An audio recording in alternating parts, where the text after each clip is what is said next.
We're going to talk about auctions in this segment. And when we think about auctions, we usually think about something fairly specific, often something fairly simple. This is probably what many of us think of when we think about auctions initially. An art auction where the auctioneer displays the art and people from the audience call out larger and larger numbers until nobody says anything, and the auctioneer famously says, going once, going twice, sold, and that's how the sale is decided on.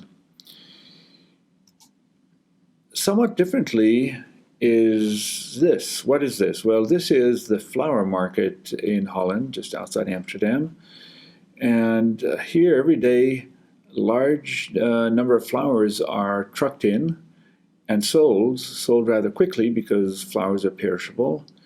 And they're sold somewhat differently.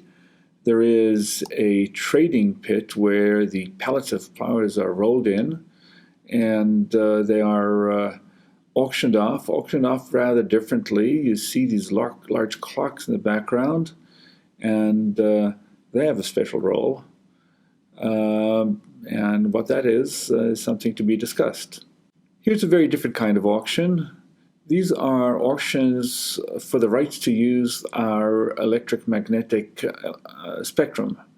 So our airwaves are filled with all kind of broadcasts, from television to cellular to what have you. And those are worth a lot to commercially and socially. So governments all over the world have auctioned off the rights to use the spectrum, famously starting with the US FCC, or Federal Communication Commission. Besides being valuable to society and fetching very large sums in the billions, these auctions are very interesting because they're complicated.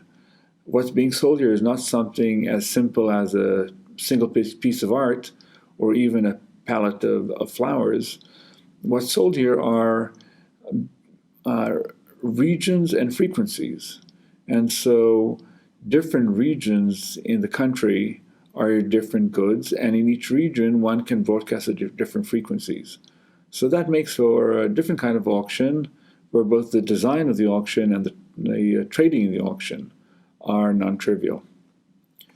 And finally, in all those cases until now, we've had a single seller and many buyers.